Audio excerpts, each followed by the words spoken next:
ধান নদী খাল আমরার দেশ বরিশাল, তাতে আর কোনোই সন্দেহ নেই। তবে মজার বিষয় হলো বরিশালের আমড়া নামে যে আমড়া সারা দেশে সরবরাহ হয় তার প্রধান যোগান দেয় ঝালকাঠি জেলা। 1.5 মাস আমড়ার মৌসুম থাকবে, আর এই 1.5 মাসে কম করে হলেও স্থানীয় এই আড়তদার 1.5 কোটি টাকার আমড়া বিক্রি করবেন। আমরা বেচা কিনা মোটামুটি ভালো চলছে আজকে, এবং বাজার দরও ভালো, এবং আমরা বিভিন্ন স্থানে পাঠাই।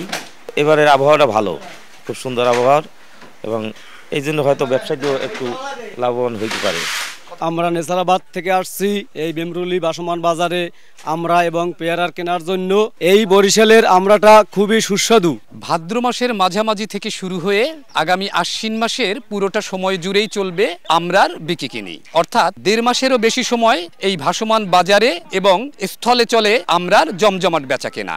এখন মৌসুমের শুরু, আরও 1.5 মাস চলবে এই আমড়ার জমজমাট বাজার। কৃষক পর্যায়েই এবছর 5 কোটি টাকারও বেশি আমড়া বেচা কেনা চলবে বলে আশা করা হচ্ছে। ঝালকাঠি জেলায় 602 হেক্টর জমিতে আমড়ার আবাদ হয়েছে।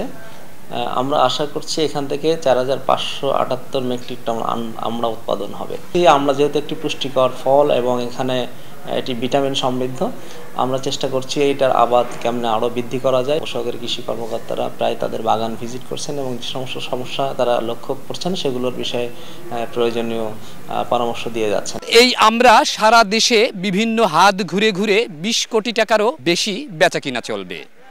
পলাশ রায়, সময় সংবাদ, ঝালকাঠি।